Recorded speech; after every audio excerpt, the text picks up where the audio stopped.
Hello అండి అందరికీ. తన ప్లే మ్యాట్ మీద ఉన్న యానిమల్ పిక్స్ చూసి చాలా ఎక్సైట్ అవ్వడం చూశాను. సో డైరెక్ట్గా యానిమల్స్ని చూస్తే ఇంకా ఎక్సైట్ అవుతాడని జూకి ప్లాన్ చేసేసాను. నేను వైజాగ్లోనే పుట్టి వైజాగ్లోనే పెరిగిన, ఎన్నిసార్లు జూకి వెళ్ళినా ఆ ఎక్సైట్మెంట్ మాత్రం నాకు ఎప్పుడు అలానే ఉంటుంది. అయితే ఇప్పుడు ఈ జూ గురించి మీకు కొంచెం ఇన్ఫర్మేషన్ చెప్తాను. ఎవరైనా వెళ్ళాలి అనుకుంటే వాళ్ళకు ఉపయోగపడుతుంది. దాని తర్వాత మనం మాట్లాడుకుందాం. మన వైజాగ్ జూ ఇండియాలోనే థర్డ్ లార్జెస్ట్ జూ. మొత్తం 625 ఏకర్స్లో ఉంది, తెలుసా మీకు? మార్నింగ్ 9 నుండి ఈవినింగ్ 5 వరకు ఓపెన్లో ఉంటుంది. మండే మాత్రం హాలిడే జూకి, యానిమల్స్ కూడా హాలిడే అనమాట. ఎంట్రన్స్ ఫీ ఏమో ఈచ్ పర్సన్కి 70 రూపీస్ తీసుకున్నారు మా దగ్గర. చిన్నపిల్లలకి అయితే 30 రూపీస్ అనమాట. మన తనకి టికెట్ ఉండదు కదా, సో మనం సైకిల్ కూడా లోపలికి పట్టుకొని వెళ్ళొచ్చు. వెళ్తే ఈచ్ సైకిల్కి 100 రూపీస్ పే చేయాలి, ఎంట్రీ ఫీ కాకుండా. మన కార్ లోపలికి కూడా పట్టుకొని వెళ్ళొచ్చు. లోపలికి పట్టుకొని వెళ్తే 600 రూపీస్ పే చేయాలి కార్కి. ఇంకా నడుచుకొని ఆబ్వియస్గా వెళ్తాం కదా, అది వన్ ఆఫ్ ద ఆప్షనే. అన్నీ ప్రాపర్గా చూడొచ్చు అని చెప్పి మేము నడుచుకొని వెళ్ళాము. కొంతసేపటి వరకు బాగానే ఉంది, కానీ తర్వాత మాత్రం అస్సలు గాలి లేక చాలా సఫకేటింగ్గా అనిపించింది. అండ్ ఇంకొకటి ఏంటి అంటే చాలా పెద్దదండి ఈ జూ మాత్రము. ట్రస్ట్ మీ, చాలా పెద్దది.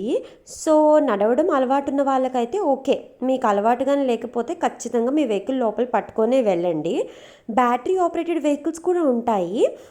లోపల ప్రతి యానిమల్ దగ్గర ఆపి చూపిస్తారు, అది ఎక్కితే అది కూడా ఎక్కచ్చు. కాకపోతే అది స్టార్టింగ్లోనే ఎక్కాలి, మధ్యలో ఎక్కడం అవ్వదు. అదైతే ఈచ్ పర్సన్కి 70 రూపీస్ అనమాట. ఒక యానిమల్ని చూసేటప్పుడు పిల్లలు ఇది ఎందుకు ఇలా ఉంది, ఇది ఎందుకు ఇలా కదులుతుంది, ఇలా సౌండ్స్ ఎందుకు చేస్తుంది అని అనుకుంటారు. దానివల్ల వాళ్ళకి క్యూరియాసిటీ పెరిగి కాగ్నిటివ్ థింకింగ్ కూడా పెరుగుతుంది. అందుకే పిల్లలు యానిమల్స్ని చూసి ఎక్సైట్ అవుతారు.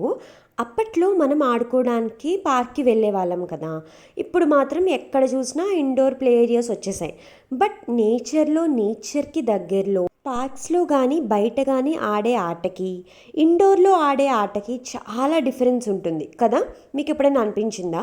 ఇప్పుడు ఫ్యాన్ గాలికి నేచురల్ ఎయిర్కి ఉన్నంత డిఫరెన్స్ అనమాట.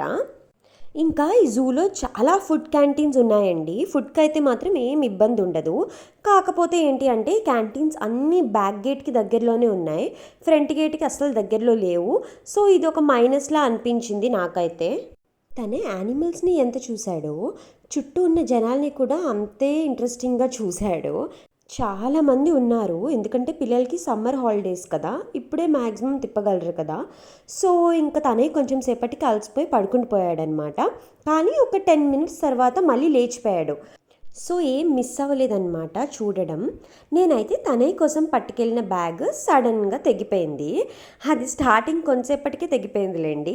నేను ఇంకా ఫోన్లో షూట్ చేస్తున్నాను కదా, సో మా మమ్మీయే మోసారు ఆ బ్యాగ్. పాపం చాలా బరువు ఉంది.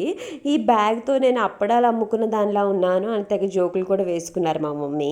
ఒక 99% జూ మొత్తం కవర్ చేసేసాము. కాకపోతే ఈ పాములు అటుపక్క ఉన్నాయన్నమాట, కొంచెం డైరెక్షన్ మారింది ఆ ఒక్క పాములకి.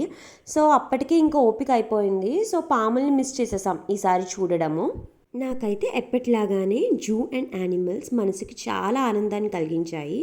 లాస్ట్కి అందరం ఫుల్గా టైర్డ్ అయిపోయాము. చూడండి, మా మమ్మీ మా హస్బెండ్ చక్కగా గోలీ సోడా తాగేస్తున్నారు. వీడియో కనుక మీకు నచ్చితే లైక్ అండ్ సబ్స్క్రైబ్ చేసుకోవచ్చు కదా.